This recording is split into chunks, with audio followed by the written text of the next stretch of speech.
أسمعت يوما في نشرة أنه بعد زلزال مال الهرم؟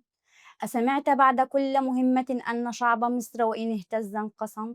هذه البلاد التي قالوا عنها دائما وتد العرب لا تنتسب لأحد بل من أرضها بدأ النسب. هي أكبر من أي حضن يحتويها، هي أم الدنيا بكل ما فيها من عمر هذه الدنيا وأرضها عامرة، فلا تقلق، هنا القاهرة. تذكر أن مصر يوما من سفح وقارها، وكم أتاها الغدر من يمينها ويسارها، وكم حاولوا أن يهدموا يائسين مجد هذا البلد، وسخروا كل حاقد واستعانوا عليه بالنفاسات في العقد، فرطل في مصر كل والد وما ولد، ومن شر حاسد إذا حسد.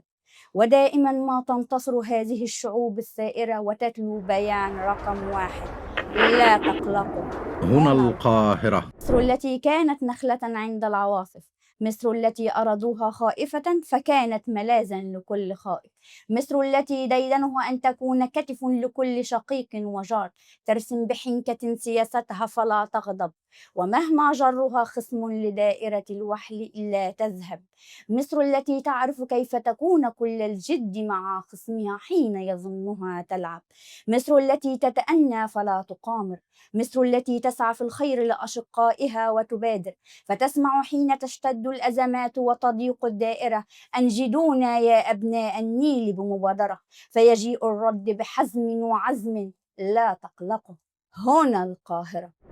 تأمل ستجد أن مصر منذ عهد جرودها ولآلاف من السنين ما تغيرت حدودها. فيها يذكر النيل وتذكر مصر بنيلها.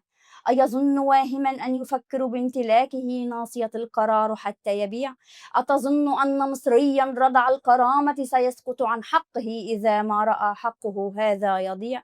مصر يا هذا هي التي علمت الجميع أن اليد التي تعتدي على الكنانة تقطع، وأن راية النصر ما نكست يوم لترفع، فتذكروا عندما تضيق حلاقاتها: لا تقلقوا، هنا القاهرة. مصر قاهرة الهكسوس، قاهرة الفرس، قاهرة الإنجليز، قاهرة الفرنسيين، قاهرة الروم في معركة ذات الصواري، قاهرة الصليبيين في حطين، قاهرة التتار في عين جالوت، قاهرة الإسرائيليين في حرب 73، قاهرة كل من يفكر أن يعتدي على الكنانة. فأهلا بكم في أولى حلقات هنا القاهرة، فتابعوني على التيك توك واليوتيوب والفيسبوك والإنستغرام.